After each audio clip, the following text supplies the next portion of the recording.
Oh, I have my list. So last night, apparently I told the story like a guy, which means I left out a lot of details.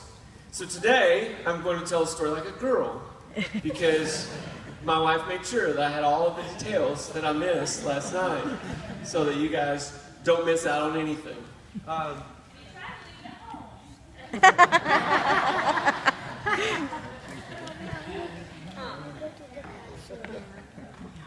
So first of all, let me just say thanks to Pastor Rick and to the elders for giving me the opportunity to kind of share with you our journey and kind of what's brought us to where we are and what God's been doing in us to kind of move us to where we're heading.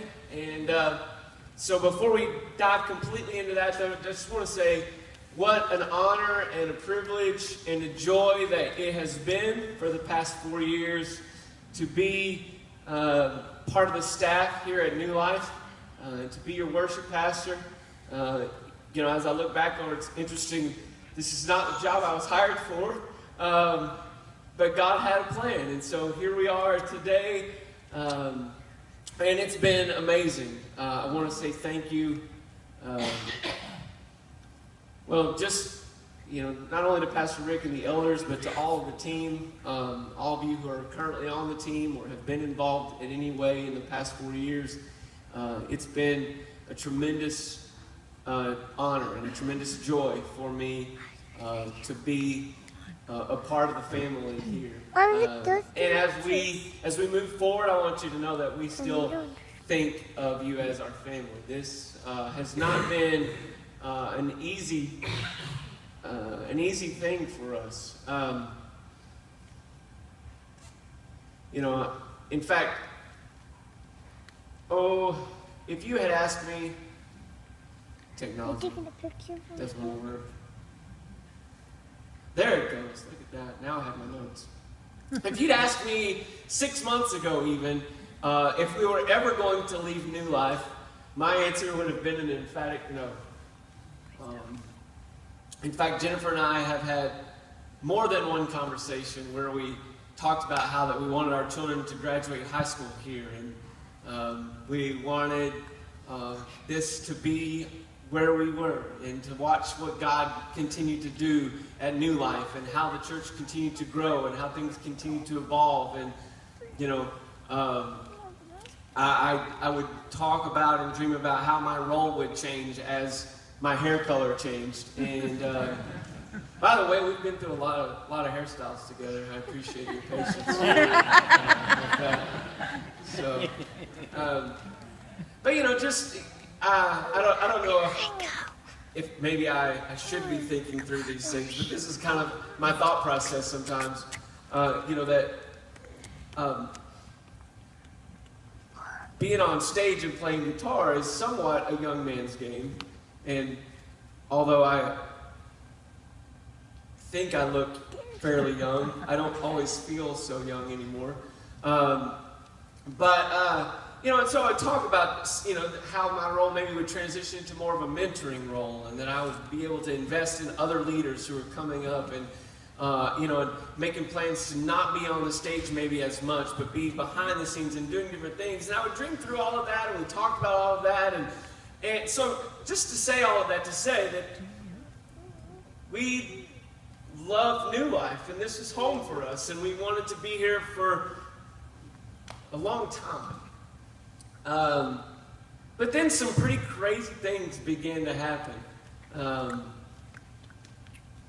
About 5, maybe 6 months ago now, it's been about that long of a process at this point, I got a Facebook message from a friend that I graduated high school with.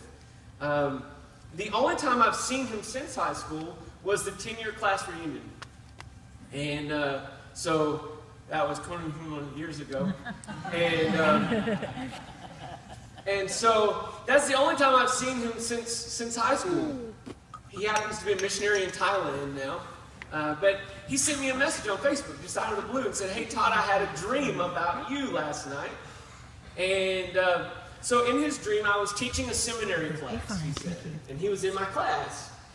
And he said he raised his hand in my class because it just didn't feel right for me to be teaching a seminary class.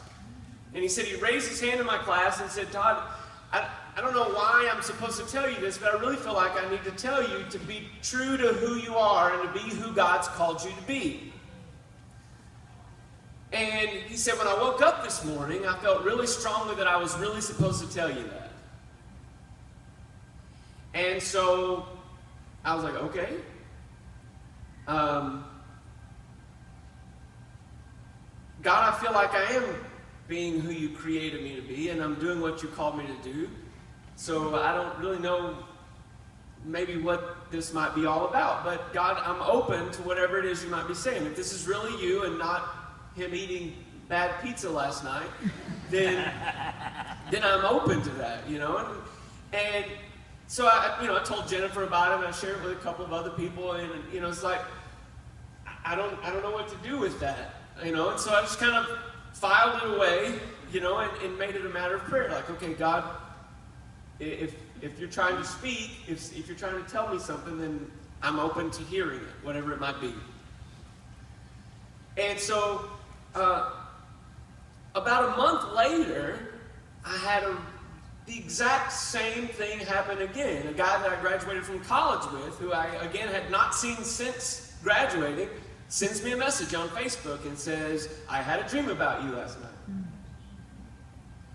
And he said, in this dream, you were the pastor of a church, like a church plant. You had started a church. And he said the church had grown to the place that you needed a new facility. You needed a new building. He said you were in the process of looking for a building. And he said you found a building, but it had a bunch of different walls in it. And they needed to have doors cut in these walls so that you could use the facility the way that you needed to. And he said, in the dream, I was supposed to come help you cut through these doors. And so he started talking to me about that. And so he said, I don't know what that means to you, if anything, but he said, when I woke up this morning, I felt really strongly that I was supposed to tell you about it. And I don't know, I've shared my history a little bit as I've preached occasionally here over the past 4 years, and I've talked about how we were involved in church planting before coming to New Life, and that's something that's been really a passion for me for a long time. And so I immediately thought about that, like, okay, well, I had this other dream where it seems like God is saying, you're doing ministry maybe in a context where, either you don't belong or I'm moving you from. And then I have this other dream where you're involved in church planting again. And so it's like, okay, God, are you trying to push us back into that arena? Are you moving us in that direction? And so, again, we just made it a matter of prayer. Like, God, whatever you want me to do, that's what I'll do. I just, I don't want to jump into something. We love New Life. I have no desire to go, like hunting for jobs or, it's like, God, whatever you want, that's what we'll do. So I had this strange thing where these people are having dreams and contacting me, and that's not something that ever happened to me before, honestly, even though I grew up in Pentecostal charismatic circles where there was kind of this real emphasis put on the gifts of the Spirit and on God speaking in, dynamic ways like that. That's not something that I had ever really experienced, and so I was like, okay, I don't want to just jump into something because somebody had a dream, God, look,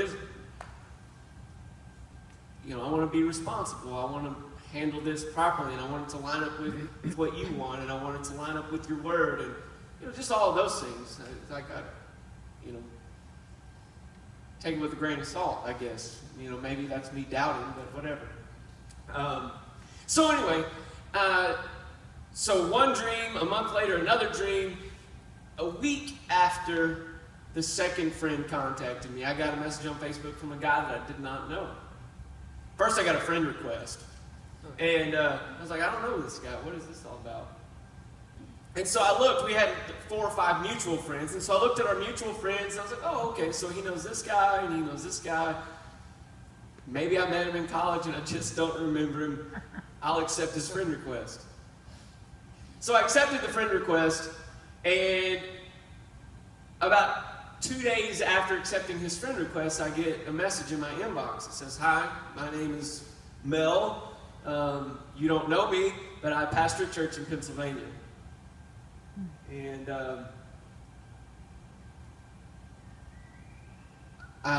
he said, "I'm not asking you to leave your church, but I would like to talk to you about our church here." And so I told Jennifer about it, and expecting Jennifer's initial reaction to be, no. Because, again, we had always talked about, this is it. This is our last stop. We're staying here, and we're,